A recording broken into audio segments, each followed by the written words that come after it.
Good morning, everyone. In our discussion today, we look at circuits. Now, in the first question, they tell us in the circuit represented below, the battery, the ammeter, and the connecting wires have negligible resistance. Now, when they talk about the battery and they tell you that the battery has got negligible resistance, that is going to tell you that that potential difference over the cell is going to be 20 volts, even if they change something. There's no internal resistance to use energy, so that EMF is going to be the same always. There will never ever be a change in that voltmeter reading because there's no internal resistance to use energy. So that is going to be a constant, even if you change something outside. In question 1.1, they ask us to calculate the reading in ammeter A2. Now, A2 over there is in this right-hand branch. Over there, the charges are splitting up. You've got the right-hand branch and you've got a left-hand branch. And if they ask us for the current in A2, they want the current in the right-hand branch. And remember, those resistors are in series, so they will have the same current. So if I work out the current over there, that will be true over there, and that will also be true for A2 that they ask us. So I'm going to work with this 4 ohm resistor. We're working with Ohm's law, and remember to write down what part of the circuit you're working with. I'm only putting in values for that 4 ohm. So over there, 4 ohm resistance, 4 volts, and that will give you a current of 1 ampere. Which is true over there, but will also be true in A2 where they asked us for the reading. Now we have the reading in the right branch, and now they ask us to calculate the reading in ammeter A1 over there. Now that is the total series current. We already have the current in the right-hand branch. If we can work out the current in the left-hand branch, we can just add them together to give our series current. Now to work with the left-hand branch, I've already got the resistance. I just need the potential difference. In the right-hand branch, that 4 ohm is using 4 volt, and that one will also be using 4 volt. They've got the same current, they've got the same resistance, so they will have the same potential difference. And they are in series with each other. So if this one uses 4 volt and that one uses 4 volt, it means the whole right-hand branch will be using 8 volts. And the rule is if the right-hand branch is using 8 volt, then the left-hand branch will also be using 8 volts. And then we can use that in Ohm's law. So we're working with the left-hand branch. We've got a resistance of 16 ohm. We've got the potential difference over the left-hand branch of 8, and that will give you a 0.5 ampere current in the left-hand branch. But this is not the answer for our question because we wanted to work out the series current. So we still need to add the branches together. Over here, we'll add the left-hand branch and the right-hand branch together. So that's our 0.5 plus 1. And we end up with 1.5 ampere, and that will give the reading of A1.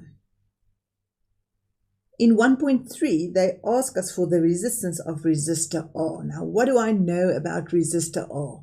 It's in series with that ammeter, so it's got a 1.5 ampere current, so we've got the current already. If only we had the potential difference over that R, then we could use Ohm's law. Now, let's see if we can do that. That 20 volt over there is the total amount of energy per coulomb that is put into the circuit. And that will be used over there in that parallel combination and then the rest over here. So let's think about this parallel combination. We know the whole right-hand side is 8. We know the left-hand side is 8. And we know that the rule for parallel combinations is that the whole parallel combination will therefore be using 8 volts. So of the 20 that I put in, 8 will be used over here and the rest is available for R. So the potential difference in R is going to be 20 minus 8, and that will be 12 volt. And now we've got the current and we've got the potential difference for R, and we can work with Ohm's law. Substituting there will tell you that that R is an 8 ohm resistor. In 1.4, they ask us to calculate power, the power dissipated by the 16 ohm resistor. Now, very important, I have to put in values there that are true for the 16 ohm. But we have the current, we have the resistance, and we also know the potential difference over that 16 ohm is 8 volts. So we can use any one of the three equations that we can find on our information sheet. And then it's just a question of substituting. And remember to keep substituting the values for 16 ohm, and all three are going to give you exactly the same answer. In 1.5, they ask us to calculate the energy. Now the symbol for energy, that's a W. And they ask us to calculate the energy transferred in R. So remember now, everything that you substitute into that equation must be true for R. And they tell you that's in 10 minutes. Now that's the catch, because we are not going to work with minutes. We need to convert that to seconds. So you'll multiply by 60, and that will tell you we're going to work with a delta T of 600 seconds. So then you just have to go to your information sheet and find the correct equation. And there's three possible ones that you can use here because you've got a lot of information about R. So you just need to substitute and make sure you put the right values in there, and then you'll get 10800 joule. And remember just to add that 2 places after the comma so that we can practice for the matric final exam, where the instructions are very clear that you need 2 places after the comma. Now this last question here is a question that they ask you where they change something and they ask you what's happening somewhere else in the circuit. And this is what we call a higher cognitive question, a deeper thinking question, a more difficult question. So now they tell us that switch S is now open. Now switch S is opened over there.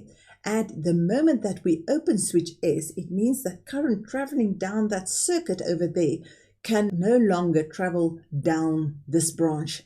Because if that circuit is open, remember this is like a hose pipe with marbles.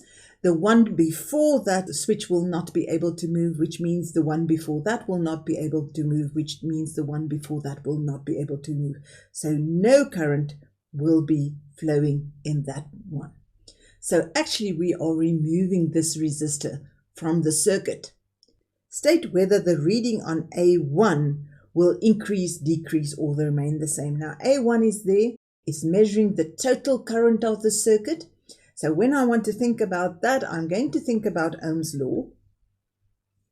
And I want to think about the current, so I need to think about the potential difference for this whole circuit and also the resistance for this whole circuit.